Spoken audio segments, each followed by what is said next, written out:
जय हिंद साथियों। मैं आनंद चौहान आप सभी का हार्दिक स्वागत करता हूं आपके अपने यूट्यूब चैनल टीचिंग विद आनंद चौहान में। आई होप कि आप सभी लोग स्वस्थ होंगे, बढ़िया होंगे और भाई अपनी अपनी तैयारी को सभी लोग एक बेहतरीन तरीके से कर रहे होंगे। तो भाई जैसा कि आप सभी जानते हैं कि आपको डेली रात को 8 बजे RWA की सामान्य ज्ञान की GS की बुक का कंप्लीट सॉल्यूशन करवाया जाता है, जिसका समय रोज़ाना रात को 8 बजे होता है। तो आप सभी साथी क्लास में रोज़ाना रात को 8 बजे वाली क्लास में ज़रूर जुड़ जाया करें। और भाई अपने इस वीडियो को अपने हर एक फ्रेंड, हर एक दोस्त के साथ में भी शेयर कर दिया करें, ताकि और भी लोग क्लास में जुड़ सकें और समय से भी पहले अपनी तैयारी को बेहतर बना सकें। और आप सभी जानते हो कि समय से पहले की गई तैयारी हमेशा समय पर ही काम आएगी। तो अभी समय है आपके पास, SSC GD 2025 की वैकेंसी आपको जल्दी देखने को मिलेगी और भाई इसी बीच आप अपनी तैयारी को कंटिन्यू रखेंगे। तो भाई आप सभी जानते हो कि बुक तो लॉन्च हो गई है, बस अब एक तैयारी का करने का दोस्तों जो जज्बा है वो हमारे अंदर होना चाहिए। तो आप सभी जानते हैं कि कल की हमने भूगोल की क्लास में लगभग 31 से लेकर 60 तक के क्वेश्चन हमने आप लोगों से डिस्कस किए थे, टोटल 30 क्वेश्चन। और आज हम फिर से आप लोगों के लिए 30 क्वेश्चन चुनिंदा लेकर आए हैं, जहां से हम अपनी बुक को क्वेश्चन नंबर 61 से लेकर क्वेश्चन नंबर 90 तक के क्वेश्चन हम आप लोगों से डिस्कस करने वाले हैं। सो आप सभी क्लास में लाइव आ जाएंगे और इसके बाद हम अपने फिर सेशन को स्टार्ट करते हैं बिना टाइम वेस्ट किए। तो चलिएगा दोस्तों, और आप सभी जानते हो कि इससे पहले भी हमारी कई क्लासें हो चुकी हैं यूट्यूब पर, और यदि आप लोगों ने उन क्लासों को नहीं देखा है तो आप लोग प्ले लिस्ट में जाके आप बारी बारी से उन सभी क्लासों को ज़रूर देख लीजिएगा, ताकि एक आप सभी लोग क्विक रिवीजन कर सकें। साथ ही साथ आप इसका एक थ्योरी क्लासेस में साथ ही साथ इनके जो आपके प्रीवियस ईयर क्वेश्चंस आए हैं उनका भी रिवीजन कर सकें। तो चलिएगा दोस्तों, हम अपने सेशन को स्टार्ट करते हैं। तो सेशन हमारा वहीं से स्टार्ट होगा जहां से हमने कल की क्लास को ऑफ किया था। तो दोस्तों हमने कल की क्लास में क्वेश्चन नंबर 60 तक के क्वेश्चन किए थे, तो अब बात करेंगे क्वेश्चन नंबर 61 यानी कि क्वेश्चन नंबर 61 से। तो क्वेश्चन नंबर 61 कह रहा है कि मंदाकिनी नदी रिक्त स्थान में अलकनंदा में मिलती है। ये क्वेश्चन आपके SSC GD 13 दिसंबर 2021 की परीक्षा में पूछा गया प्रश्न है। तो इसका सही जवाब है आपका रुद्रप्रयाग हो जाएगा, क्योंकि जो मंदाकिनी नदी है ये आपके रुद्रप्रयाग में अलकनंदा में मिलती है। यानी कि आपसे पूछा है कि जो मंदाकिनी नदी है वो कहाँ पर अलकनंदा में मिलती है, तो रुद्रप्रयाग बताना है। यदि आपसे पूछा जाए कि मंदाकिनी नदी रुद्रप्रयाग में कहाँ पर मिलती है, तो आपको अलकनंदा बताना है। ये अपोजिट क्वेश्चन बन सकता है कि मंदाकिनी नदी रुद्रप्रयाग में कहाँ पर मिलती है, तो आप अलकनंदा भी बता सकते हो। ऐसा भी क्वेश्चन एग्जाम में बन सकता है। पॉइंट दिया गया कि रुद्रप्रयाग में अलकनंदा और मंदाकिनी का क्या है दोस्तों, एक संगम है, और ये अलकनंदा नदी का उद्गम संतोप्त हिमानी से हुआ है। अब यदि आपसे पूछा जाए कि अलकनंदा जो नदी है ये कहाँ से निकलती है, उद्गम का मतलब होता है जहाँ से वो निकलती है, जहाँ से उसका जन्म हुआ है। तो जो अलकनंदा नदी है ये आपके संतोपंथ हिमानी नदी से निकलती है। कहाँ से निकलती है? संतोपंथ हिमानी से। और उसी प्रकार से जो भागीरथी नदी है ये कहाँ से निकलती है? यदि आपसे पूछा जाए कि भागीरथी नदी का उद्गम स्थान क्या है, तो आपको गंगोत्री हिमनद नदी बताना है, और ये आपके लिए इम्पोर्टेंट पॉइंट भी साबित होगा।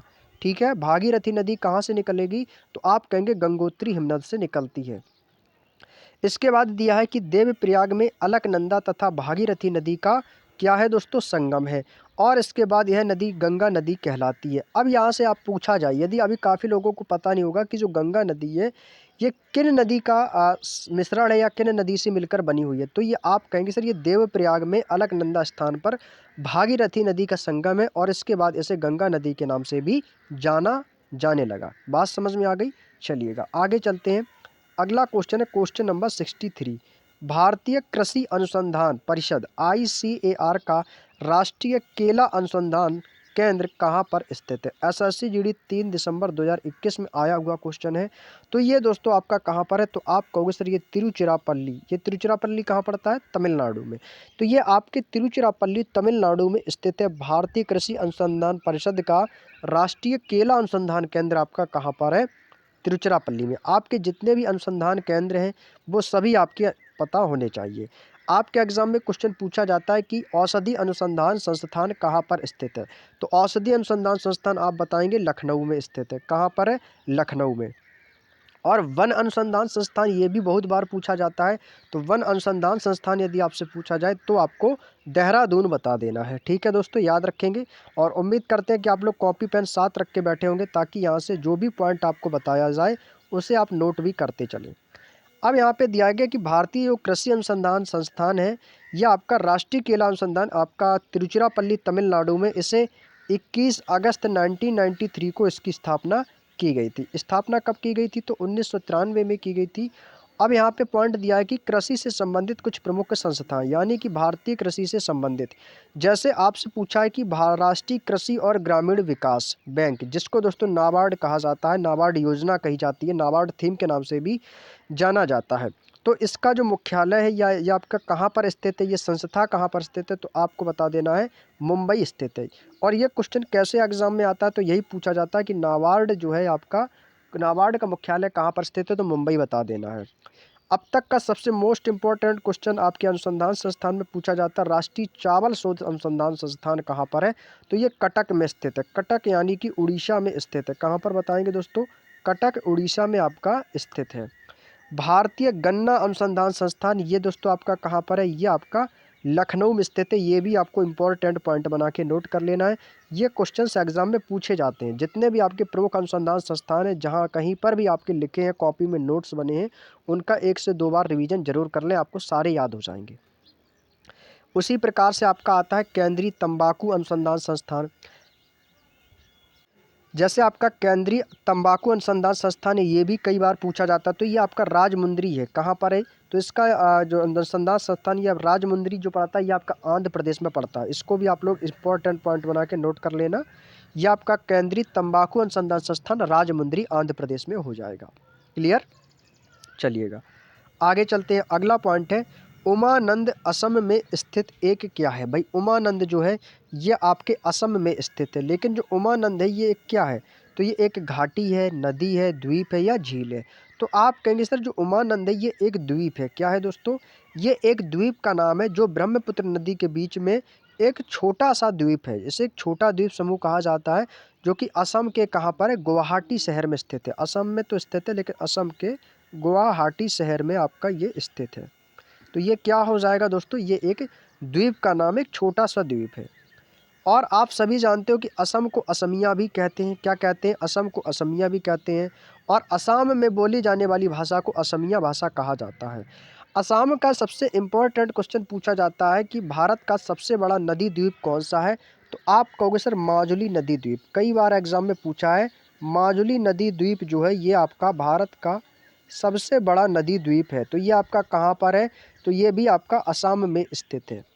असम का सबसे प्रसिद्ध आपका जो नृत्य है वो आपसे बहुत पूछा जाता है। बिहू कहाँ का लोक नृत्य है? तो बिहू ये भी आपका कहाँ का है? बिहू अभी आपका ये कहाँ से है? आप कहेंगे असम से है। बोहांग बिहू के नाम से जाना जाता है इसको। ठीक है, इसका पूरा नाम क्या है? बोहांग बिहू, ये इसका पूरा नाम है। तो ये कहाँ का है? असम का है। और सबसे बड़ा नदी द्वीप याद रखिएगा माजुली नदी द्वीप आपका हो जाएगा। आगे चलते हैं दोस्तों अपने नेक्स्ट क्वेश्चन की ओर। अगला क्वेश्चन है उमानंद को दुनिया का सबसे छोटा नदी द्वीप भी माना जाता है। अब ये जो उमानंद है जो कि असम के गुवाहाटी शहर में स्थित है, ये दुनिया का सबसे छोटा नदी द्वीप भी माना जाता है। यदि आपसे एग्जामिनर पूछ दे क्वेश्चन कि बताइएगा कि दुनिया का सबसे छोटा नदी द्वीप कौन सा है, तो आप किसका नाम बताएंगे? उमानंद का। कहाँ पर स्थित है? असम में स्थित है। असम में कहाँ पर स्थित है? गुवाहाटी में स्थित है। यहाँ तक बता सकते हो। चलिएगा अगला पॉइंट है इस नदी द्वीप का निर्माण ब्रह्मपुत्र नदी तथा उसकी सहायक नदियों के मोड़ के कारण हुआ है। अगला क्वेश्चन आता है दोस्तों क्वेश्चन नंबर 64। थोसे घर जलप्रपात किस राज्य में स्थित है? ये थोसे घर जो जलप्रपात है ये आपके महाराष्ट्र में स्थित है। और यह महाराष्ट्र में स्थित हो जाएगा। तो ऑप्शन नंबर ए आपका इसका सही जवाब है। थोसेघर जलप्रपात आपके महाराष्ट्र में एक जलप्रपात पश्चिमी भारत के कोंकण क्षेत्र के किनारे सतारा शहर में 20 किलोमीटर दूरी पर स्थित है। सतारा जो शहर है ये आपका कहाँ पर पड़ता है? महाराष्ट्र में पड़ता है। अब बात करते हैं भारत के कुछ महत्वपूर्ण जलप्रपात है जो कि एग्जाम में आपसे अभी प्रीवियस ईयर एग्जामों में कई बार पूछे गए हैं। उनमें से तो एक तो है आपका जोगनी जलप्रपात। ये आपका कहाँ पर स्थित है? तो आप कहेंगे जोगनी जलप्रपात हिमाचल प्रदेश में स्थित है। बूढ़ा घाघ जलप्रपात कहाँ पर स्थित है? तो ये आपका झारखंड में स्थित है। कहाँ पर है दोस्तों? तो आप कहेंगे ये झारखंड में स्थित है। बरकाना जलप्रपात कहाँ पर स्थित है? तो ये आपका कर्नाटक में है। चचाई जलप्रपात कहाँ पर है? तो ये आपका मध्य प्रदेश में है। तो ये 4 जलप्रपात हैं जो कि आपके एग्ज़ाम में प्रीवियस ईयर एग्ज़ामों में पूछे गए हैं और आपके आगे आने वाले भी एग्ज़ामों में पूछे जा सकते हैं। क्योंकि एग्ज़ाम में हमेशा आपका कोई भी एग्ज़ाम हो, एक ना एक क्वेश्चन नया जीके जीएस से ज़रूर देखने को मिलता है। जैसे आपका ये थोसेघर जलप्रपात आपका एसएससी जीडी में पूछा, तो ये कहाँ था? महाराष्ट्र में। तो ऐसे ये भी आपके कुछ नए जलप्रपात हैं, तो इनको भी आपको याद रखना है। अगला पॉइंट है, निम्न में से किस भारतीय राज्य को उसकी अनूठी स्थलाकृति के कारण लाल नदी और नीली पहाड़ियों की भूमि के नाम से जाना जाता है? क्वेश्चन कह रहा है कि स्थलाकृति के कारण लाल नदी और नीली पहाड़ियों के नाम से उसे जाना जाता है। तो वो है दोस्तों आपका असम। कौन है दोस्तों? असम है। Option number B is the right answer. Assam को अक्सर लाल नदी और नीले पहाड़ों की धरती भी कहा जाता है। और भाई असम आप जानते हो कि चाय के बागानों के लिए सबसे ज़्यादा प्रसिद्ध है असम। असम किसके लिए सबसे ज़्यादा प्रसिद्ध है? असम में आप देखेंगे चाय की खेती सबसे ज़्यादा होती है असम में। और जो चाय के बागान होते हैं ये दोस्तों कैसे होते हैं? ढालू आकृति के होते हैं। आप लोगों ने देखे होंगे, नहीं देखे तो आप गूगल वगैरह से सर्च करके देख भी सकते हो नेट वगैरह पे। तो जो आप असम की खेती देखेंगे, जो असम की जो चाय बागान होती है ये असम में सबसे ज़्यादा चाय होती है। और यदि आपके एग्ज़ाम में ये क्वेश्चन पूछ लिया जाए कि बताइएगा कि लाल नदी और नीले पहाड़ों की भूमि किसे कहा जाता है? देखिए एग्जामिनर है, कभी भी कोई भी क्वेश्चन एग्जाम में पूछा जा सकता है। तो यहाँ से क्वेश्चन कई तरीके से पूछे जा सकते हैं कि लाल नदी और नीली पहाड़ियों की भूमि किस राज्य को कहा जाता है, किसे कहा जाता है? तो आप कहेंगे सर असम को कहा जाता है। तो ये क्वेश्चन अपनी कॉपी में लिख लो दोस्तों। मैं एक बार फिर से बोल देता हूँ कि लाल नदी और नीले पहाड़ों की भूमि के नाम से किस राज्य को जाना जाता है? तो डैश करके लिख लो असम को। असम की ब्रह्मपुत्र नदी को लाल नदी तथा पहाड़ियों को नीली पहाड़ी कहा गया है। अब यहाँ से एक क्वेश्चन ये भी पूछा जा सकता है कि असम में लाल नदी किस नदी को कहा गया है? अब भाई लाल नदी कहा गया है जो असम को, वो लाल नदी किस नदी को कहा गया? तो आप बताएंगे ब्रह्मपुत्र नदी को लाल नदी का नाम दिया गया। एग्जामिनर क्वेश्चन इस तरीके से भी पूछ सकता है कि ब्रह्म नदी का उपनाम क्या है? ब्रह्मपुत्र नदी का उपनाम क्या है? तो लाल नदी आप बता सकते हो। अगला क्वेश्चन है कि निम्नलिखित में से किस राज्य में भारत की सबसे बड़ी खारी आर्द्र भूमि सांभर झील स्थित है? तो ये सांभर झील जो है ये दोस्तों आपके राजस्थान में स्थित है। कहाँ पर है? राजस्थान में स्थित है। तो राजस्थान में जयपुर में स्थित है। कहाँ पर है दोस्तों? राजस्थान के जयपुर में स्थित है। और ये जयपुर से लगभग आपके 80 किलोमीटर दूर पड़ जाती है पूर्व मध्य राजस्थान में। और इसको 1990 में रामसर कन्वेंशन के तहत अंतर्राष्ट्रीय महत्व के लिए एक आर्द्र भूमि घोषित किया गया है। और भारत की सबसे बड़ी खारे पानी की झील, देखिएगा ये क्वेश्चन आपके लिए इम्पोर्टेंट होगा। भारत की सबसे बड़ी खारे पानी की झील कौन सी है? तो वो हो जाएगी आपकी चिल्का झील। कौन सी है दोस्तों? तो आप बताएंगे चिल्का झील। भारत की प्रमुख झीलें हैं, इनका स्क्रीनशॉट ले लेंगे एक बार सभी साथी। इसका सभी लोग स्क्रीनशॉट ले लो अपनी कॉपी में। भारत की प्रमुख झील बना के एक पॉइंट करके नोट कर लो। जैसे कि कोलेरू झील, ये आपके लिए इम्पॉर्टेंट है क्योंकि ये एग्जाम में पूछी जा चुकी है। तो ये आंध्र प्रदेश में स्थित है। हुसैन सागर इम्पॉर्टेंट लगा लो इसको भी, ये भी आपके तेलंगाना में स्थित है। लोनार झील ये आपके दोस्तों महाराष्ट्र में स्थित है।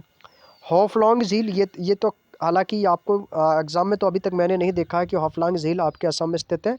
बट आपको यदि ये याद नहीं भी होता तो कोई दिक्कत नहीं, लेकिन लोकटक झील आपको याद होना चाहिए, ये आपके मणिपुर में स्थित है।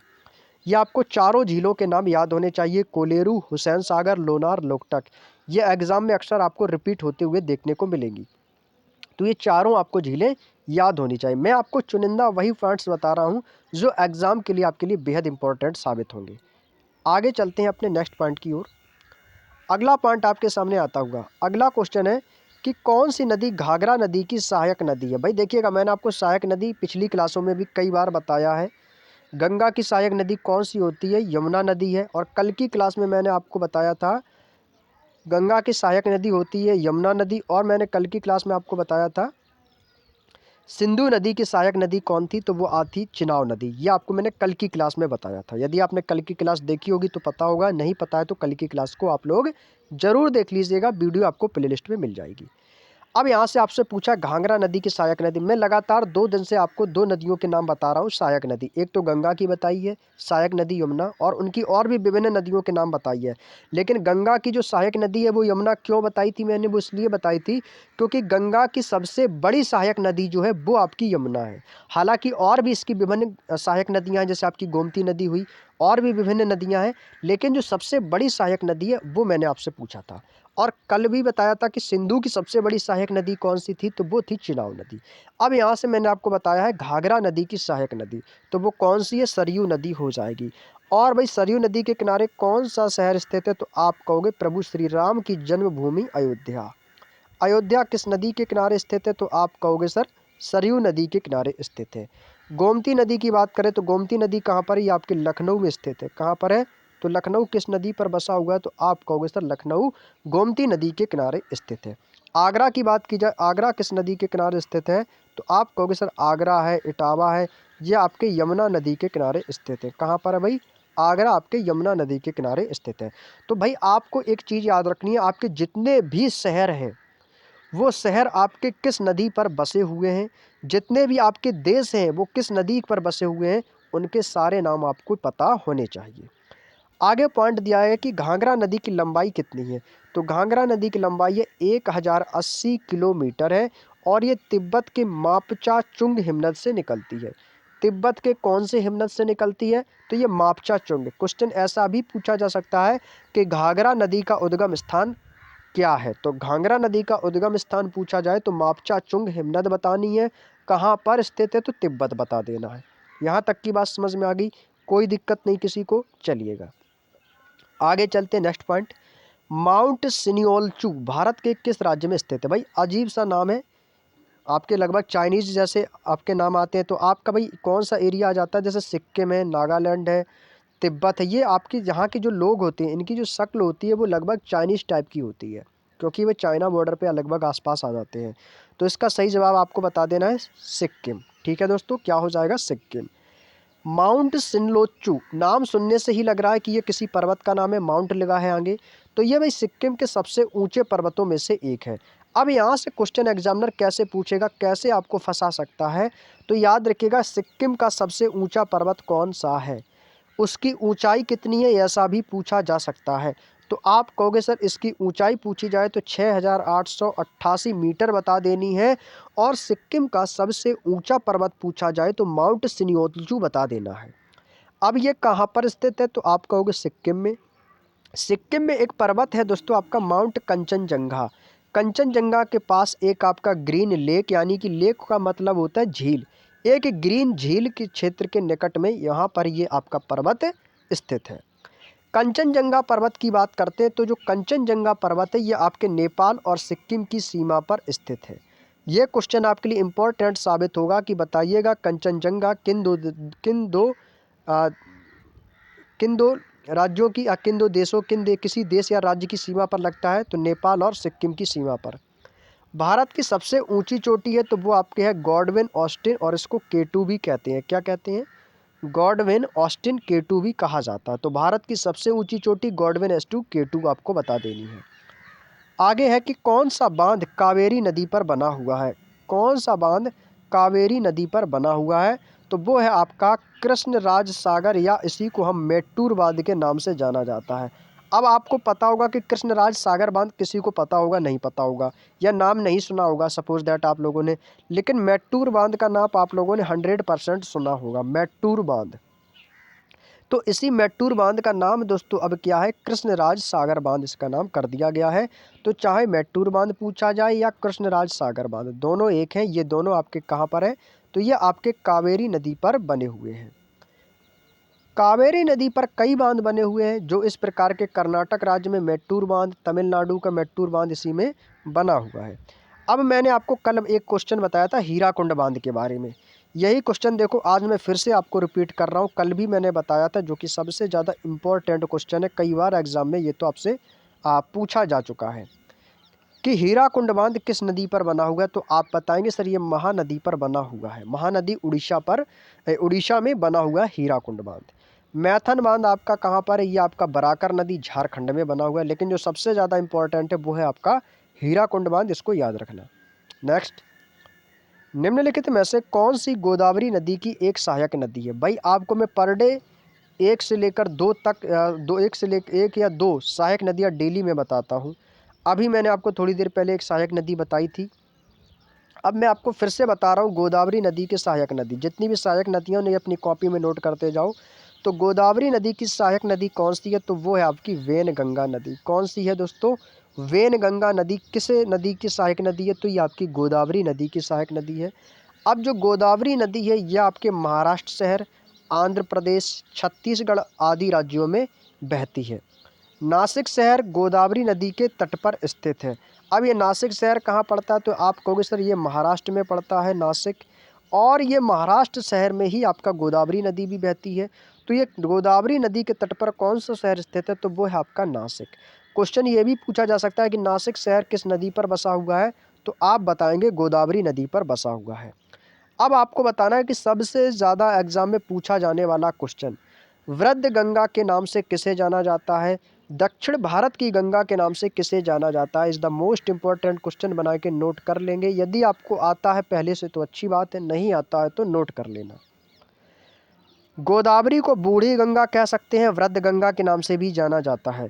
और इसी गोदावरी नदी को हम दक्षिण भारत की गंगा के नाम से भी जाना जाता है। तो दक्षिण भारत की गंगा के नाम से किसे जाना जाता है? गोदावरी को। वृद्ध गंगा के नाम से किसे जाना जाता है? तो आपको बताना है गोदावरी को। और गोदावरी नदी प्रायद्वीपीय भारत की सबसे लंबी नदी है। अब यहाँ से क्वेश्चन इतना भी पूछा जा सकता है कि बताइए प्रायद्वीपीय भारत की सबसे लंबी नदी कौन सी है? तो आपको बतानी है गोदावरी नदी हो जाएगी। क्लियर?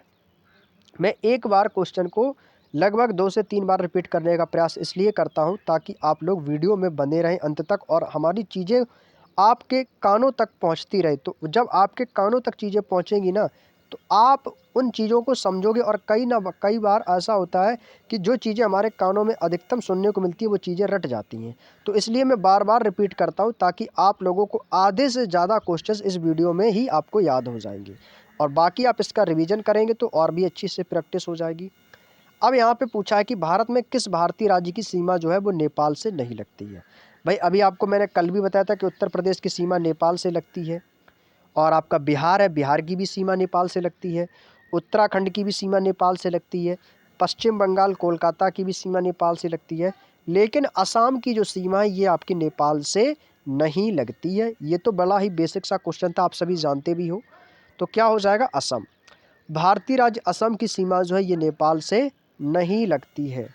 नेपाल, अब यहाँ से बात करेंगे जो यूपी पुलिस की तैयारी कर रहे हो भाई, यूपी जीके में क्वेश्चन पूछा जाता है कि नेपाल की सीमा कितने राज्यों के साथ लगती है। मैंने यूपी जीके में आपको बताया भी है कि नेपाल की जो सीमा है वो 5 राज्यों से होकर लगती है। कौन कौन से 5 राज्य हैं दोस्तों? ये आपको याद रखने हैं। तो वो है आपके उत्तराखंड है, उत्तर प्रदेश है, बिहार है, पश्चिम बंगाल और सिक्किम। ये वो 5 राज्य हैं जहाँ से नेपाल की सीमा इन भारतीय राज्यों से लगती है। याद रखो, उत्तराखंड, उत्तर प्रदेश, बिहार, पश्चिम बंगाल, सिक्किम। आपको तरीका बता दूं याद करने का। याद रखो कि 5 आपके राज्य हैं जो नेपाल के साथ सीमा साझा करते हैं। अब उत्तर से हो जाएगा उत्तराखंड, और उत्तर से हो गया उत्तर प्रदेश। अब जहाँ उत्तर प्रदेश होगा तो भाई बिहारी लोग जरूर आएंगे उत्तर प्रदेश में घूमने के लिए, तो भाई बिहारी हो गया। तो उत्तराखंड, उत्तर प्रदेश, बिहार। अब बचा क्या आपका? पश्चिम बंगाल और सिक्किम। इनको याद रख लो बस। उत्तराखंड, उत्तर प्रदेश, बिहार आपको तो याद है, लेकिन पश्चिम बंगाल, सिक्किम और याद कर लो, याद हो गया। तो पश्चिम बंगाल, सिक्किम भी हो जाएगा। सेकंड इम्पोर्टेंट ये भी पूछा जाता है कि भारत की जो स्थलीय सीमा है वो कितने देशों से लगी हुई है? जो भारत है, भारत की जो बॉर्डर सीमा है वो कितने देशों के साथ अपनी सीमा साझा करता है? तो आप कहेंगे सर 7 देश। यूपी की बात करें तो नेपाल के साथ 5 राज्य हैं, और भारत की सीमा जो है वो 7 देशों से लगती है, याद रखेंगे। एक तो आपका पाकिस्तान है, दूसरा अफ़गानिस्तान है, तीसरा चाइना है, नेपाल है, भूटान है, और म्यांमार और बांग्लादेश। ये मैंने कल की डेट में भी क्वेश्चन को मैंने बताया था, ये सभी राज्यों के नाम भी मैंने कल की क्लास में आपको बताए थे। आगे चलें दोस्तों अगले क्वेश्चन की ओर। क्वेश्चन नंबर 72, निम्नलिखित में से किस शहर में भारत का पहला चंदन संग्रहालय स्थापित किया जा रहा है? अच्छा क्वेश्चन है, और ये एसएससी जीडी 3 दिसंबर 2021 को एग्जाम में आया हुआ क्वेश्चन है। तो ये है आपका मैसूर। मैसूर कहाँ पर पड़ता है? तो आप कहोगे सर ये कर्नाटक में पड़ता है। कहाँ पर है मैसूर? कर्नाटक में पड़ता है। तो मैसूर कर्नाटक में पहला आपका जो चंदन संग्रहालय ये आपका स्थापित किया जा रहा है। भारत का पहला चंदन संग्रहालय कर्नाटक में मैसूर के अशोकपुरम में स्थित अरण्य भवन में स्थापित किया गया है और इसे क्षेत्रीय वन विभाग द्वारा चंदन की खेती के महत्व के बारे में किसानों को शिक्षित करने के लिए संग्रहालय स्थापित किया गया है। आगे चलते हैं कि निम्नलिखित में से कौन सी पहाड़ियाँ मेघालय में स्थित नहीं है। तो भाई आप सभी जानते हो गारो खासी जयंतियाँ, गारो खासी जयंतियाँ ये सभी कहाँ की हैं, ये सभी मेघालय की पहाड़ियाँ हैं, सभी को पता है। लेकिन डाफला पहाड़ी नहीं है। अब भाई डाफला पहाड़ी नहीं है तो ये आपको कैसे पता चला? आपको ये तभी तो पता चला जब आपको पता है कि अन्य जो 3 ऑप्शन है वो तो सभी मेघालय की हैं। गारो खासी जयंती ये आपकी जनजाति हैं, ये सभी आपकी मेघालय में हैं और इन्हीं के नाम से पहाड़ियाँ भी हैं जो कि मेघालय में हैं, ठीक है। और इनकी जो गारो खासी जयंतियाँ जो आपकी जनजातियाँ हैं ये इन्हीं पहाड़ियों पर निवास करती हैं। और लेकिन जो डाफला पहाड़ी है ये आपकी कहाँ पर है? तो आप कहोगे सर ये तो अरुणाचल प्रदेश में है। कहाँ पर है? तो ये आपको बता देना ये अरुणाचल प्रदेश की हैं और बाकी के सभी आपकी कहाँ की हैं? बाकी की सभी आपकी मेघालय की हैं। तो हमसे यही तो पूछा था कि कौन सी स्थित नहीं है, तो वो है आपकी डाफला पहाड़ी। आगे चलते हैं। गारो खासी जयंतिया पहाड़ियाँ भारत के मेघालय राज्य में स्थित हैं और यह पहाड़ियाँ आपके शिलांग पठार पर स्थित हैं, मेघालय शिलांग। अगला क्वेश्चन है Salal hydro electric power station किस नदी पर बना गया है? Salal hydro electric power station तो ये आपका चिनाव नदी पर बनाया गया है। किस नदी पर भाई? तो आप कहेंगे सर ये चिनाव नदी पर बसाया गया है। अब ये चिनाव नदी किस राज्य में बहती है? तो चिनाव नदी याद रखिएगा ये आपके जम्मू कश्मीर राज्य में बहती है। कहाँ पर? जम्मू कश्मीर राज्य में आपकी ये बहती है, वहीं पर ये Salal hydro electric power station बनाया गया है। अब इलेक्ट्रिक से बात तो आप समझ गए होगी, इलेक्ट्रिक का मतलब है, इसका मतलब ये कैसी है? विद्युत परियोजना होगी। हाइड्रो का अर्थ होता है दोस्तों, एक मैं आपको एक बात बताना चाहूँगा, समझिएगा ध्यान से।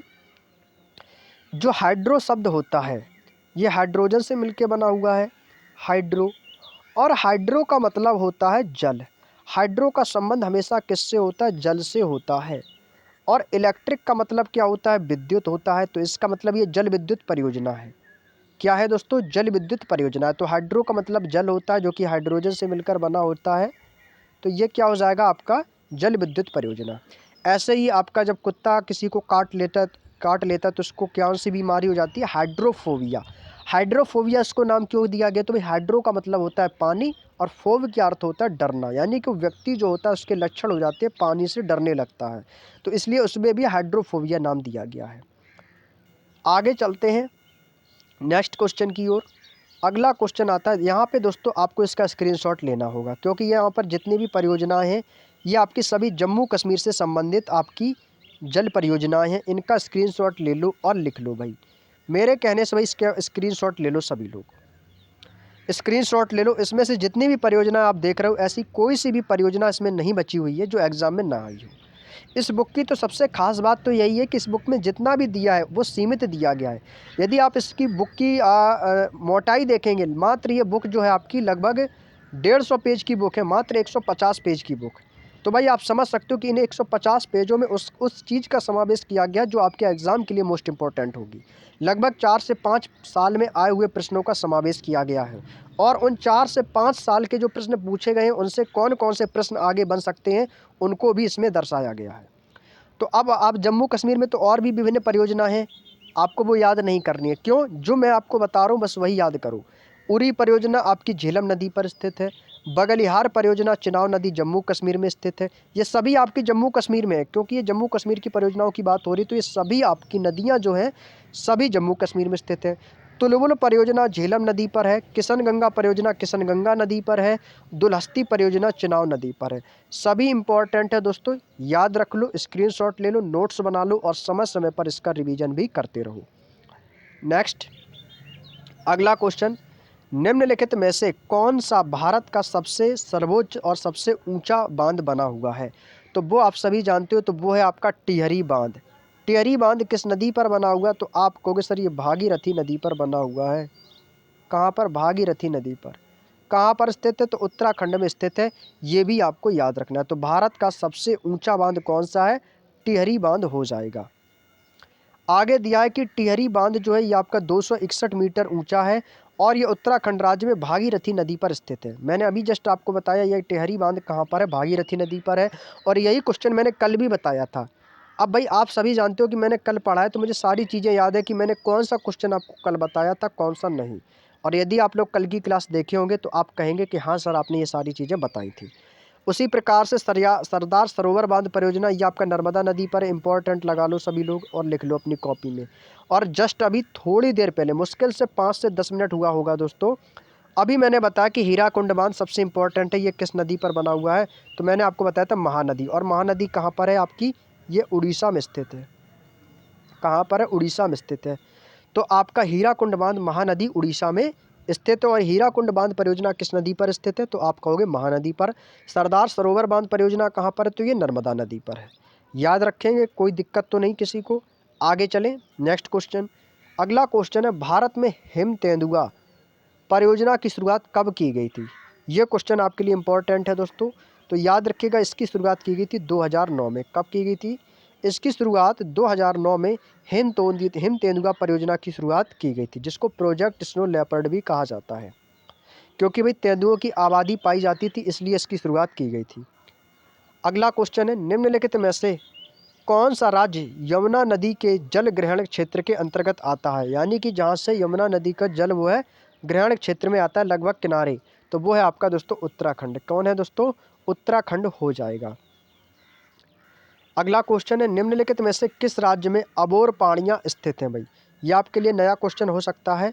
अबोर पहाड़ियाँ याद रखिएगा, तो आ से अबोर, आर से अरुणाचल प्रदेश, याद रखो अरुणाचल प्रदेश में स्थित हैं भाई। ठीक है, अबोर पहाड़ियाँ कहाँ पर है, अरुणाचल प्रदेश में स्थित हो जाएंगी। नेक्स्ट क्वेश्चन, अबोर पहाड़ी भारत के अरुणाचल प्रदेश राज्य में पाई जाती है। और अबोर एक जनजाति का भी नाम है। जैसे आपकी गारो खासी जयंतियाँ जनजातियाँ हैं, पहाड़ियाँ भी हैं, मेघालय में स्थित हैं, ठीक वैसे ही अबोर जाति जो है आपकी अबोर पहाड़ी है, अरुणाचल प्रदेश में है। और ये अबोर जनजाति भी आपके अरुणाचल प्रदेश और असम में भी ये निवास करती है। तो यहाँ से एक नया क्वेश्चन आपको पता चला, गलती मत करना, कभी भी एग्जाम में बन सकता है। अगला क्वेश्चन है कि सरयू नदी किस नदी की सहायक नदी है। आज आपको लगभग 3 से 4 ऐसी सहायक नदियां बताई हैं जो सबसे इंपॉर्टेंट है। अब मैंने आपसे पूछा कि सरयू नदी किस नदी की सहायक नदी है। शारदा नदी, पिंडर नदी, टोंस नदी या फिर भागीरथी नदी। तो आप कहेंगे सर ये हो जाएगा ऑप्शन नंबर ए, शारदा नदी। कहाँ पर है भाई, शारदा नदी। तो आप कहेंगे सरयू नदी की जो सहायक नदी है वो शारदा नदी को कहा जाता है। और सरयू नदी को घाघरा नदी, मानस नंदिनी के नाम से भी जाना जाता है। और मैंने अभी आपको बताया था कि अयोध्या किस नदी पर बसा हुआ है, तो ये सरयू नदी के तट पर बसा हुआ है। तो भाई घाघरा नदी और मानस नंदिनी के नाम से सरयू नदी को भी जाना जाता है।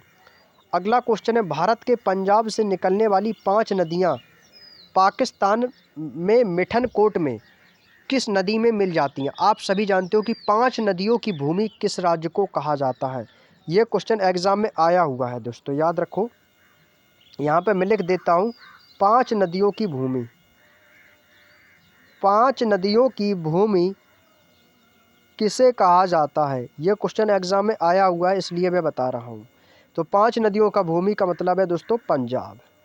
याद रखिएगा, 5 नदियों की भूमि किसे कहा जाता है, पंजाब को कहा जाता है। और ये पाकिस्तान में मिठनकोट में जाकर सिंधु नदी में मिलती है। तो सिंधु नदी कहाँ पर पड़ती है, आपके लाहौर पाकिस्तान में। ठीक है भाई, तो option number 20 the right answer. आगे चलते हैं दोस्तों अपने नेक्स्ट क्वेश्चन की ओर। पंजाब की प्रमुख 5 नदियाँ, जो मैंने अभी आपको बताया था कि ये पंजाब को 5 नदियाँ भी, 5 नदियों का समूह कहा जाता है। और तो कौन कौन सी 5 नदियाँ, एक तो आपका झेलम है, चिनाव, रावी, ब्यास और आपका सतलज। ये वो 5 नदियाँ हैं जिसे पंजाब की प्रमुख 5 नदियाँ कही जाती हैं। और ये पाकिस्तान के मिठनकोट के पास सिंधु नदी में जाकर मिल जाती हैं। अगला क्वेश्चन है भाई, होगेन कक्कल जलप्रपात किस राज्य में स्थित है। होगेन कक्कल जलप्रपात ये किस राज्य में स्थित है, तो आप कहेंगे सर ये आपके तमिलनाडु में स्थित है। कहाँ पर है भाई, तो आप कहोगे तमिलनाडु में स्थित है। और होगेन कक्कल ये जो है आपके कावेरी नदी पर स्थित है। ठीक है भाई। और ये होक्केन गंगन जलप्रपात भारत के तमिलनाडु राज्य के धर्मपुरी जिले और कर्नाटक के चामराज नगर जिले की सीमा पर स्थित है। आगे चलते हैं दोस्तों, महानदी के बारे में निम्नलिखित में से कौन सा कथन गलत है। आपको बताना है दोस्तों, यहाँ पर गलत कथन बताना है। महानदी के बारे में। यह छत्तीसगढ़ की पहाड़ी इलाकों से निकलती है। भाई आपको मैंने बताया था ये छत्तीसगढ़ की पहाड़ियों से निकलती है और ये जल ग्रहण क्षेत्र का कुछ हिस्सा महाराष्ट्र में है। और भाई महानदी की लंबाई 800 किलोमीटर लंबी है, लेकिन ये कहाँ पर नहीं गिरती है? अरब सागर में नहीं गिरती है। ये कथन कैसा है? गलत हो जाएगा, ऑप्शन नंबर डी। अगला क्वेश्चन है क्वेश्चन नंबर 83। निम्नलिखित में से किस राज्य में यूथांग घाटी, भाई नाम से ही समझ में आ गया होगा, ये तो सिक्किम जैसा वर्ड है। कैसा है? चाइनीज जैसा वर्ड आ रहा है, तो इसका मतलब ये सिक्किम ही हो जाएगा। यूथांग घाटी कहाँ पर स्थित है? तो ये सिक्किम में स्थित है। और सिक्किम की राजधानी की बात करें तो सभी को पता है सिक्किम की कैपिटल होती है गंगटोक, और यह गंगटोक से 148 किलोमीटर लंबी स्थित है। और यूथांग घाटी को हम फूलों की घाटी भी कहते हैं। अब आप कहेंगे सर फूलों की घाटी उत्तराखंड को भी कहा जाता है, तो उत्तराखंड को कहा तो जाता है, लेकिन अब आपको ऑप्शन में ना मिले उत्तराखंड तो आपको सिक्किम दिया जाएगा। तो आप लोग उसको सिक्किम दिया जाए कि फूलों की घाटी कहाँ स्थित है तो उत्तराखंड, और यूथांग घाटी का नाम दिया जाए तो आप लोग यूथांग घाटी भी लगा सकते हो। हालांकि दोनों में से एक ही ऑप्शन देखने को मिलेगा, लेकिन एग्जाम में हमेशा ज़्यादातर उत्तराखंड देखने को मिलता है, लेकिन याद रखो जानकारी के लिए बेहतर है। अगला पॉइंट है चुम्बी घाटी। अब ये चुम्बी घाटी, इसको चुम्बन घाटी के नाम से भी जाना जाता है, और यह घाटी भारत, चाइना, भूटान के मिलन बिंदु पर स्थित है। जहाँ पर भारत, चाइना और भूटान मिलते हैं, ये चुम्बी घाटी वहीं पर स्थित है। और ये डोकलाम क्षेत्र का हिस्सा है। किस क्षेत्र का हिस्सा है? तो आप कहोगे सर ये डोकलाम क्षेत्र का हिस्सा पड़ता है। अगला पॉइंट आता है दोस्तों, कह रहा है युमथांग घाटी। अभी थी युथांग घाटी, अब यह घाटी आपके सिक्किम में स्थित है, और यहाँ पर रोडोडेड्रॉन की झाड़ियाँ पाई जाती हैं। डेड्रॉन झाड़ियाँ पाई जाती हैं। अगला क्वेश्चन है कदम बांध और कदम नदी किस नदी के संगम पर स्थित है? तो यह है आपके गोदावरी नदी के संगम पर। कदम एक बांध भी है और कदम नदी का भी नाम है, तो ये गोदावरी नदी के संगम पर स्थित है। कदम बांध जो है आपकी कदम परियोजना, ये कदम नदी पर एक जलाशय है, और ये कदम नदी जो है आपके निर्मल जिला तेलंगाना हैदराबाद के पास गोदावरी की एक सहायक नदी के नाम से भी इसे जाना जाता है। अब ये गोदावरी नदी जो है ये आपके महाराष्ट्र के नासिक जिले के त्र्यंबकेश्वर मंदिर, आप सभी जानते हो त्र्यंबकेश्वर का मंदिर है, भगवान शिव को समर्पित है। ये आपके नासिक जिले महाराष्ट्र में स्थित है। तो ये त्र्यंबकेश्वर नामक स्थान है, ये आपके गोदावरी नदी है, ये महाराष्ट्र के नासिक जिले में त्र्यंबकेश्वर नामक स्थान है, वहीं से निकलती है। और ये त्र्यंबकेश्वर में मंदिर भी आपका बना हुआ है जो कि भगवान शिव को समर्पित है। अगला पॉइंट है कि गोदावरी नदी की प्रमुख सहायक नदियाँ, याद रख लो भाई, पूर्णा नदी है, वर्धा नदी है, मंजरा नदी, इंद्रावती, सबरी और प्राणहिता, ये सभी नदियाँ गोदावरी नदी की प्रमुख सहायक नदी हैं। गोदावरी नदी की लंबाई यदि पूछी जाए तो 1465 किलोमीटर आपको बता देनी है। कितनी है दोस्तों? 1465 किलोमीटर गोदावरी नदी की लंबाई हो जाएगी। आगे दिया है कि थार के रेगिस्तान की सबसे लंबी नदी कौन सी है? आप कहोगे सर रेगिस्तान में भी नदी है। जी हाँ, थार के रेगिस्तान की सबसे लंबी। अब ये थार का जो रेगिस्तान है ये आपका कहाँ पर पड़ता है? तो आप कहोगे राजस्थान, अजमेर में पड़ता है। तो ये अजमेर के पास थार के रेगिस्तान की सबसे लंबी नदी का नाम है लूनी नदी। क्या नाम है साथियों? लूनी नदी है। लूनी नदी उत्तर पश्चिम भारत में थार रेगिस्तान की सबसे बड़ी नदी है, और ये अजमेर के पास से अरावली रेंज की नांग पहाड़ी से निकलती है। और लूनी नदी जो है ये आपके गुजरात के कच्छ जिले के रण में जाकर ये विलुप्त हो जाती है। विश्व के मरुस्थलीय क्षेत्रों में सबसे ज़्यादा जनघनत्व थार मरुस्थल में ही पाया जाता है, और कच्छ के रण को सफ़ेद मरुस्थल भी कहा जाता है। अब यहाँ से क्वेश्चन बन सकता है कि बताइए कच्छ कि सफ़ेद मरुस्थल किसे कहा जाता है? इतना क्वेश्चन बन सकता है एग्जाम में। तो सफ़ेद मरुस्थल के नाम से कच्छ के रण को जाना जाता है, या गुजरात के कच्छ जिले को कहा जाता है।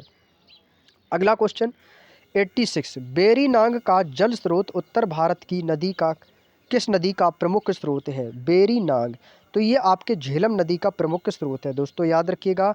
और जो झेलम नदी है ये किस नदी की सहायक नदी है? तो आप कहोगे सर ये सिंधु नदी की सहायक नदी है। किसकी है? सिंधु नदी की सहायक नदी है, जो कि कश्मीर घाटी के दक्षिण पूर्वी भाग में पीर पंजाल पर्वत में स्थित बेरी नांग, और इसी को हम शेष नांग भी झील कहते हैं। आपको मैं एक ट्रिक बताना चाहता हूँ, एक ट्रिक मैं बता दूँ, इससे आपको कई झीलों के नाम याद हो जाएंगे। हालांकि हमने आपको व्हाट्सएप चैनल पर भी इन सारी ट्रिकों को इकट्ठा करके आपको अपने व्हाट्सएप चैनल पर मैंने प्रोवाइड कर दिया है। और सभी विद्यार्थियों से अनुरोध है, यदि आप लोग डेली जीके की ट्रिक लेना चाहते हो कि मैं जितनी भी भारत की प्रमुख झीलें हैं जितनी भी गंगा की सहायक नदियाँ हैं, गोदावरी की सहायक नदियाँ हैं, और भी दोस्तों आपकी राजधानी है, मुद्राएँ हैं, उनको हम ट्रिक से याद कर सकें। क्योंकि आप लोग चाहते हैं ना कि ट्रिक से चीज़ें मुझे ज़्यादा सरल लगते हैं, याद हो जाती हैं और उन्हें हम भूलते भी नहीं हैं। यदि आप हमारे ट्रिक वाले चैनल से जुड़ना चाहते हो, जहाँ पे आपको डेली करंट अफेयर्स मिलेगी, डेली जीके जीएस की ट्रिक भी आपको अपलोड की जाती है और इम्पोर्टेंट पॉइंट्स, और उसी में मैंने आपको ये जितनी भी प्रमुख झीलें हैं उनको ट्रिक बताई थी याद करने के लिए। जम्मू कश्मीर की जितनी भी प्रमुख झीलें, उसकी ट्रिक की मैंने आपको टाइप करके अपने व्हाट्सअप चैनल पे मैंने सेंड कर दिया है। यदि आप लोग व्हाट्सअप चैनल पर नहीं जुड़े हो, तो आप लोग लाइव चैट में जहाँ से कमेंट दे रहे हो, तो वहाँ पे एक ब्लैक बॉक्स आ रहा होगा, उस पर मैंने पिन कर रखा है, तो जाके क्लिक करके आप हमारे व्हाट्सअप चैनल को ज्वाइन कर सकते हो। आप जाके हमारे डिस्क्रिप्शन में भी मैंने आपको व्हाट्सअप चैनल का लिंक दे दिया है, तो आप जाके वहाँ से हमारे व्हाट्सअप चैनल को ज़रूर फॉलो कर लो। आपको व्हाट्सअप चैनल से 100% मैं बता रहा हूँ, आपको बहुत ज़्यादा हेल्प मिलेगी स्पेशल जीके जीएस वालों के लिए। वो स्पेशल जो मैंने आपको चैनल बनाया है व्हाट्सअप पे, वो स्पेशल जीके जीएस वालों के लिए ही बनाया है, जिनको जीके जीएस कम याद होती है और वो कम समय में मैक्सिमम क्वेश्चन याद रखना चाहते हैं, तो वो आप हमारे व्हाट्सअप चैनल से जुड़ सकते हो। बहुत ज़्यादा स्टडी मटेरियल आपको वहाँ पर प्रोवाइड कराया जाता है, तो आप लोग लिंक डिस्क्रिप्शन में दिया, जाके ज्वाइन कर लो। ट्रिक वो ये है कि आपसे जो भी आपकी सहायक नदियाँ पूछी जाएं, या आपसे पूछी जाए कि आपकी जम्मू कश्मीर की, यहाँ पर मैंने सिर्फ बात की है जम्मू कश्मीर की, जितनी भी झीलें जम्मू कश्मीर की हैं उसके लास्ट में नांग शब्द मिल जाए, नांग नाम में मिल जाए, जैसे बेरी नांग है, शेष नांग, इसमें नांग शब्द आया, नांग वाली जितनी भी झीलें होंगी वो सारी झीलें आपकी जम्मू कश्मीर में स्थित होगी, बस याद रख लो। अब आपकी जितनी भी जम्मू कश्मीर की झीलें एग्जाम में आएंगी, सबसे ज़्यादा नांग वाली ही झीलें पूछी जाती, क्योंकि अधिकतम झीलें नांग के नाम से ही वहाँ पर स्थित हैं। शेष नांग है, बेरी नांग है, इस प्रकार की झीलें सभी आपकी जम्मू कश्मीर में स्थित है। तो नांग शब्द याद रखो, नांग शब्द मिल जाए, झील पूछी जाए, तो जम्मू कश्मीर आपको बता देना है। किशनगंगा नदी झेलम नदी की सहायक नदी है और ये पाकिस्तान से नीलम नदी के नाम से इसे जाना जाता है। अगला पॉइंट, भारत में सबसे सक्रिय ज्वालामुखी कहाँ पाए जाते हैं? तो भारत में सबसे जो ज़्यादा सक्रिय ज्वालामुखी होते हैं, ये आपके अंडमान और निकोबार द्वीप समूह पर पाए जाते हैं। कहाँ पर पाए जाते हैं? अंडमान और निकोबार में पाए जाते हैं। इनको याद रखना, इंपॉर्टेंट क्वेश्चन है ये, ठीक है भाई। चलिएगा आगे चलते हैं अपने पॉइंट की ओर। यदि आपसे पूछा जाए कि भारत का एकमात्र सक्रिय ज्वालामुखी कौन सा है, तो वो है आपका बैरन द्वीप पर भारत का एकमात्र सक्रिय ज्वालामुखी है, जो कि आपके अंडमान और निकोबार द्वीप समूह में स्थित है। तो सबसे सक्रिय ज्वालामुखी कौन सा है? बैरन द्वीप। नेक्स्ट क्वेश्चन है, गिद्ध संरक्षण एवं प्रजनन केंद्र निम्नलिखित में से कहाँ पर स्थित है? आप सभी जानते हो कि भारत में जो आप लोगों ने गिद्ध है बहुत ही कम देखने को मिलती हैं, तो उसी के लिए एक गिद्ध संरक्षण प्रजनन केंद्र बनाया गया है। तो ये आपके पिंजौर में स्थित है। कहाँ पर है दोस्तों? याद रखिएगा, ये आपके पिंजौर में स्थित है। अब ये पिंजौर जो है आपका कहाँ पर पड़ता है? तो पिंजौर जो है आपके हरियाणा में पड़ता है। कहाँ पर पड़ता है? ये हरियाणा राज्य के पिंजौर शहर में स्थित है। क्योंकि भारतीय गिद्ध संरक्षण और प्रजनन केंद्र भारत के हरियाणा राज्य के पिंजौर शहर में वीर शिकारगढ़ वन्य जीव अभयारण्य के भीतर स्थित है, और इसे हाल ही में वाल्मीकि टाइगर रिजर्व बिहार में 150 गिद्ध देखे गए हैं। क्योंकि भाई भारत में गिद्धों की जो है बहुत ज़्यादा कमी है, और ये अभी हाल ही में जो वाल्मीकि टाइगर रिजर्व आपका ये बिहार में स्थित है, तो वहाँ पर लगभग 150 गिद्ध देखे गए हैं। ठीक है, अब यहाँ से एक क्वेश्चन आपको ये भी मिल गया कि वाल्मीकि टाइगर रिजर्व कहाँ पर स्थित है, तो आप कहोगे सर ये वाल्मीकि टाइगर रिजर्व बिहार में स्थित है, याद रखेंगे। अगला क्वेश्चन है, अरुणाचल प्रदेश राज्य की सबसे ऊंची चोटी कौन सी है? अरुणाचल प्रदेश की राज्य की सबसे ऊंची चोटी कौन सी है? कामेट, नुनकुर या कंगतो, या इनमें से कोई नहीं? तो वो है दोस्तों आपकी कंगतो। कंगतो जो है ये अरुणाचल प्रदेश राज्य की सबसे ऊंची चोटी का नाम है कंगतो। कंगतो पूर्वी हिमालय में भारत व तिब्बत की सीमा पर स्थित है, और यह भारत के अरुणाचल प्रदेश राज्य का सबसे ऊंचा पहाड़ है। कामेटी चोटी है, यह भारत के उत्तराखंड राज्य के चमोली जिले में स्थित है, और नुनकुन चोटी है, यह आपके लद्दाख में स्थित है। ठीक है भाई, जो अभी आपकी नुनकुन चोटी मैंने आपको बताई थी, ये आपकी कहाँ पर है? तो नुनकुन चोटी जो है ये आपकी लद्दाख में पड़ती है। कहाँ पर है दोस्तों? तो आप इसे लद्दाख बताएंगे। और कंगतो चोटी तो आपको बता ही दी है, तो अरुणाचल प्रदेश में हो जाएगी। कहाँ पर? अरुणाचल प्रदेश में। और यदि आपसे पूछा जाए कामेट, कामेट कहाँ पर है? तो ये आपके उत्तराखंड में है। कहाँ पर बताइएगी? उत्तराखंड के चमोली ज़िले में। उत्तराखंड के चमोली ज़िले में आपकी स्थित है। ठीक है, चलिएगा आगे चलते हैं नेक्स्ट पॉइंट। अगला क्वेश्चन है क्वेश्चन नंबर 90, और इसके बाद दोस्तों हम अपनी क्लास को ओवर करते हैं, और बाकी के जो शेष क्वेश्चन है तो 30-30 क्वेश्चंस करके हम अपनी इस क्लास को ओवर करते रहेंगे, और अब जल्दी हम भूगोल को भी कंप्लीट करवा देंगे। ये क्वेश्चन आपके लिए इम्पोर्टेंट साबित होगा। कह रहा है कि हुंडरू जलप्रपात किस नदी पर बना